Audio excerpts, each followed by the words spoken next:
Hello my dear viewers, I am Vishwanath Vishwa review. దేశవ్యాప్తంగా sensation సృష్టించిన Pushpa the rise నుండి the rule వరకు కేవలం సినిమా కాదు, ఒక తగ్గేదేలే జీవన సిద్ధాంతం, ఒక సాంస్కృతిక విస్ఫోటనపై అతి సుదీర్ఘమైన అతి లోతైన విశ్లేషణ అంటూ ఉన్నారు మేధావులు. నిజానికి కొన్ని కోట్లు ఖర్చు పెట్టి డబ్బు తిరిగి రాబట్టుకోవడమే లోకమైనటువంటి సినిమా పరిశ్రమలో అంత లోతైన సిద్ధాంతాలు, అంత లోతైన విశ్లేషణలతో సినిమా స్క్రిప్ట్ రాస్తారని మనమైతే నమ్మలేం. కానీ కొంత ఆ తగ్గేదేలే అనే భావనలో మాత్రం కొంత అది కనిపిస్తుంది.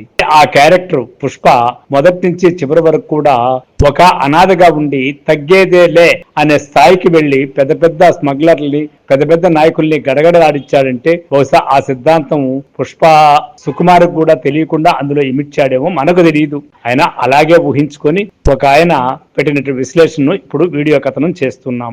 కోవిడ్ నీడలో నిశ్శబ్దం నుండి చలనచిత్ర పరిశ్రమకు ఎదురైన సవాళ్లు.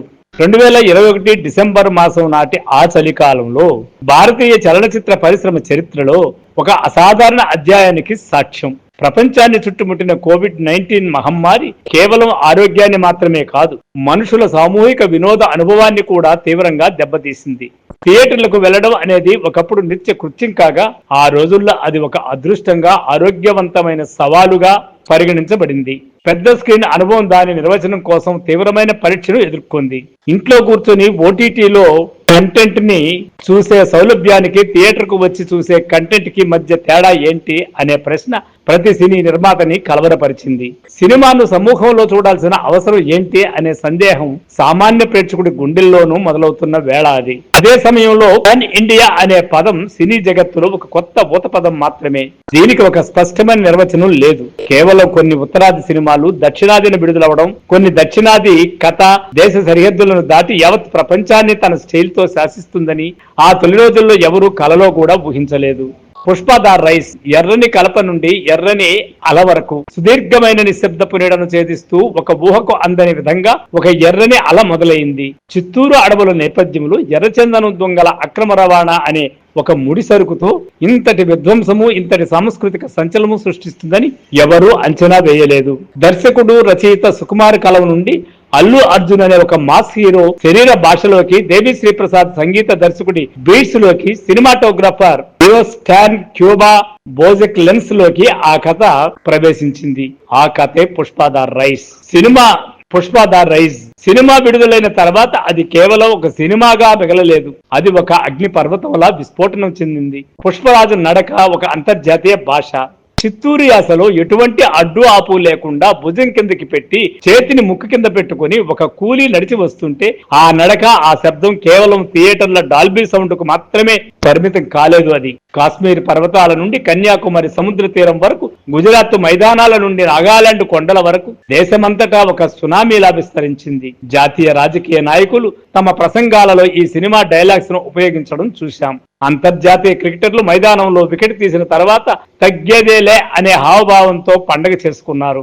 తగ్గేదేలా, పుష్ప అంటే ఫ్లవర్ అనుకుంటేవా, ఫైర్. ఇవి కేవలం కొన్ని డైలాగ్స్ మాత్రమే కాదు, ఇది ఒక యాటిట్యూడ్, ఒక జీవన విధానం. ధైర్యాన్ని, బెదరిని తత్వాన్ని, ఎదురు దెబ్బలు తగిలినా వెనక్కి తగ్గని మొండి పట్టుదలను సూచించే ఒక శక్తివంతమైన సాంస్కృతిక సంకేతకంగా రూపాంతరం చెందింది. పుష్పరాజ్ గ్రే క్యారెక్టర్ సైకాలజీ, సామాజిక అసహనం నుండి అహంకారం వరకు. పుష్ప ది రైజ్ సినిమాను కేవలం ఒక యాక్షన్ ఎంటర్టైనర్ గా చూడడం అంటే దానిలోని అంతర్గత సారాన్ని, సుకుమార్ సృష్టించిన లోతైన పాత్ర చిత్రణను విస్మరించడమే అవుతుంది. ఈ మొదటి భాగం పుష్పరాజ్ అనే ఒక అనామకుడి అక్రమ సంతానం అనే సామాజిక కథాంశంతో జీవితాన్ని ప్రారంభించిన వ్యక్తి సమాజం విధించిన అంశాలను, అడ్డుగోడలను బద్దలు కొట్టి ఎదుగుదలకు ప్రయత్నించే ఒక తిరుగుబాటు కథ. పుష్పరాజు మంచివాడా చెడ్డవాడా? పుష్పరాజు పాత్ర అత్యంత సంక్లిష్టమైనది. అతను పూర్తిగా మంచివాడు కాదు, పూర్తిగా చెడ్డవాడు కాదు.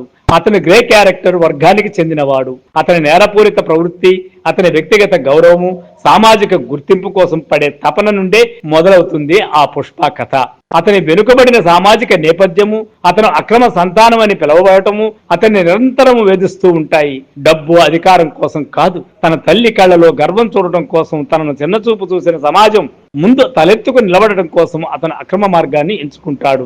వంకర నడక ఇది పక్షపాతం వల్ల వచ్చింది కాదు. ఇది అతనిలోని అహంకారము, సామాజిక అసహనము, తను మోస్తున్న కూలీ జీవితపు భాగానికి ప్రతీక. ఇది ఉద్దేశపూర్వకంగా సృష్టించిన విచ్ఛిన్నత, మాస్ హీరో అంటే కేవలం సిక్స్ ప్యాక్ పర్ఫెక్ట్ లుక్ ఉండాల్సిన అవసరం లేదని, లోపల ఉన్న మొండితనం కూడా హీరోయిజమే అని నిరూపించింది. అతను నన్ను తొక్కేసిన వాడిని తొక్కి పైకి వస్తాను అనే ఒక సోషియో ఎకనామిక్ మెటాలిటీ సిద్ధాంతాన్ని బలంగా నమ్ముతాడు. ఒక కూలీ స్థాయి నుండి సిండికేట్ లీడర్ స్థాయికి ఎదగడం కేవలం శారీరక బలం లేదా తెలివితేటలు మాత్రమే కాదు, అది సామాజిక నిర్మాణాన్ని ధైర్యంగా ప్రశ్నించడం. శేషాచలం అడవులు అధికారపు సమాంతర ప్రపంచం. సినిమాలోని సెట్టింగ్ శేషాచలం అడవులు కేవలం ఒక లొకేషన్ మాత్రమే కాదు, అదొక సమాంతర ప్రపంచం. ఇక్కడ చట్టం న్యాయం అనేవి లేవు, ఇక్కడ కేవలం అధికారం మాత్రమే శాసిస్తుంది. ఈ అడవుల్లో పుష్పరాజు లాంటి నిమ్న వర్గపు కూలీలు, కొండారెడ్డి మంగళం సీను లాంటి పూర్తి స్థాయి మధ్యస్థాయి దళారులు, చివర్లో కోమిరెడ్డి సిద్ధప్ప నాయుడు లాంటి ఉన్నత స్థాయి రాజకీయ నాయకుడు, వీరందరి మధ్య జరిగే ఘర్షణ ఒక మైక్రో కాస్మిక్ సోషల్ స్ట్రక్చర్ ను ప్రతిబింబిస్తుంది. ఎర్రచందనం, దొంగలు ఇవి కేవలం విలువైన కలవ మాత్రమే కాదు, అవి అధికారానికి సంపదకి ప్రతీకలు. ఆ దొంగలను ఎవరు నియంత్రిస్తే వారు ఆ సమాంతర ప్రపంచాన్ని నియంత్రించినట్టే. పుష్ప 2 ది రూల్ వ్యవస్థపై పోరాటం, అధికారంపై ఆధిపత్యం. మొదటి భాగం పునాది వేస్తే పుష్ప 2 ద రూల్ ఆ పునాదిపై ఒక అత్యంత ఎత్తైన సువిశాలమైన సామ్రాజ్యాన్ని నిర్మించిన కథ. ఈ భాగం కేవలం నేర సామ్రాజ్యం గురించి మాత్రమే కాదు, ఇది అధికారం, రాజకీయాలు, ప్రతిఘటన, ఆధిపత్య పోరాటం గురించి మరింత లోతుగా విశ్లేషిస్తుంది. చెస్ బోర్డు రాజకీయాలు వ్యవస్థగా పుష్పరాజు. ద రైస్ లో పుష్పరాజు ఒక దళారీ స్థాయికి దిగితే ద రూల్ లో అతను ఒక వ్యవస్థగా రూపాంతరం చెందుతాడు. అతని అధికారం కేవలం అడవులకే పరిమితం కాదు, అది పట్టణాల్లోకి, రాజకీయాల్లోకి, మీడియాలోకి విస్తరిస్తుంది. ఇక్కడ అతని పోరాటం వ్యవస్థీకృత నేరం, చట్టబద్ధమైన అధికారపు సరిహద్దులను చెరిపివేసే ఒక అతీంద్రియ పోరాటం. వీటన్నిటితో ఉంటుంది. పోరాటం కేవలం యాక్షన్ సీక్వెన్స్ల ద్వారా మాత్రమే కాక మైండ్ గేమ్లు, రాజకీయ ఎత్తుగడలు, మానసిక యుద్ధాల ద్వారా కూడా జరుగుతుంది. సామాజిక విశ్లేషణలో పుష్ప 2లోని ఒక కీలక అంశం దైవత్వం. పుష్పరాజు దైవత్వం పొందిన ఒక అణచివేతదారుగా మారతాడా, లేక తన ప్రజలందరినీ కాపాడే ఒక రాబిన్ హుడ్ గా మిగులుతాడా? అతని చిత్రం, పోస్టర్లు, విగ్రహాలు, పాటలు ఇవన్నీ కూడా అతను కేవలం ఒక నేరస్తుడిగా కాక ఒక ప్రజల నాయకుడిగా, ఒక పురాణంగా రూపాంతరం చెందుతున్న విధానాన్ని వివరిస్తాయి.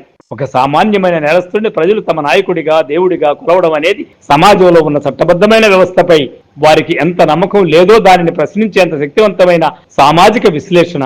అణచివేతకు గురైన వారికి చట్టాన్ని ధిక్కరించి నిలబడిన ప్రతి వ్యక్తి ఒక హీరోనే. సాంకేతిక విప్లవము, global culture phenomenon. Pushpa franchise విజయం కేవలం కథ పాత్రలకే పరిమితం కాలేదు, ఇది సాంకేతికంగా, సంగీతపరంగా గ్లోబల్ మార్కెట్ లో భారతీయ సినిమా స్థానాన్ని మార్చిన ఒక విప్లవం. సుకుమార్ తత్వపరమైన కళాఖండం. దర్శకుడు సుకుమార్ కథనం కేవలం సంఘటనల వరుస మాత్రమే కాదు, అది ఒక పాత్ర యొక్క ఆత్మశోధన, పరివర్తన ప్రయాణం. పుష్పరాజు పాత్ర మానసిక సంఘర్షణ, అతని తగ్గేదేలే అనే వైఖరి వెనుక ఉన్న అభద్రతా భావం, వీటన్నిటినీ సుకుమార్ చాలా వివరంగా విశ్లేషించారు. ఈ డీటెయిల్డ్ రైటింగ్ ఫైల్ ఈ కథను ఒక మామూలు మాస్ సినిమా నుండి తత్వపరమైన కళాఖండం స్థాయికి పెంచింది. పుష్ప ఫ్రాంచైజు పాన్ ఇండియా సినిమాకి ఒక కొత్త నిర్వచనాన్ని ఇచ్చింది. అంతకుముందు డబ్బింగ్ సినిమాలకు కేవలం దక్షిణాది ప్రేక్షకులే అలవాటు పడేవారు, కానీ పుష్ప కథ వేరు, ప్రాంతీయతను కోల్పోలేదు. చిత్తూరు యాస, అక్కడ సంస్కృతి, ఎర్రచందనం ఇవన్నీ చాలా ప్రాంతీయ అంశాలు జాతీయ దృగ్విషయంగా మార్చింది. ఆ కథలోని భావోద్వేగాలు, పోరాటము, తిరుగుబాటు లాంటి యూనివర్సల్ థీమ్స్ కారణంగా భాషా, ప్రాంతం అనే అడ్డుగోడలు పూర్తిగా కూలిపోయాయి. ఉత్తరాది ప్రేక్షకులు తెలుగు సినిమాని హీరోకి, డైలాగ్స్ కి, ఫైల్ కి, స్టైల్ కి ఎంతగా కనెక్ట్ అయ్యారంటే అది భారతీయ సినిమా చరిత్రలోనే ఒక మైలురాయి. ఇది భాషాపరమైన అడ్డుగోడలను కూల్చి భారతీయ చలనచిత్ర పరిశ్రమను ఒక తాటిపైకి తీసుకురావడానికి సహాయపడింది. అంతర్గత అగ్ని మనందరిలో ఉన్న Pushparaj. Pushpa the rice, Pushpa 2 the rule ఇవి కేవలం 2 సినిమాలు మాత్రమే కాదు, ఇవి భారతీయ చలనచిత్ర పరిశ్రమలో ఒక శకం, ఒక యాటిట్యూడ్, ఒక సాంస్కృతిక విప్లవం. అతని కథ అసాధ్యమైనది కూడా సుసాధ్యమేనని నిరూపించింది. సినిమా పూర్తయినా ఆ పాత్ర యొక్క ప్రభావం, ఆ ఊత పదాల శక్తి సమాజంలో ఎప్పటికీ కొనసాగుతూనే ఉంటుంది. తగ్గేదేలే అనే నినాదం కేవలం ఒక సినిమా డైలాగ్ గా మిగిలిపోలేదు, అది వ్యక్తిగత జీవితంలో సవాళ్లు ఎదురైనప్పుడు, సమాజం అణచివేసినప్పుడు, అంత గౌరవాన్ని కోల్పోతున్నప్పుడు ప్రతి ఒక్కరూ తమ లోపల అణుచుకునే ఒక అంతర్గతమైన ధైర్య ప్రకటన.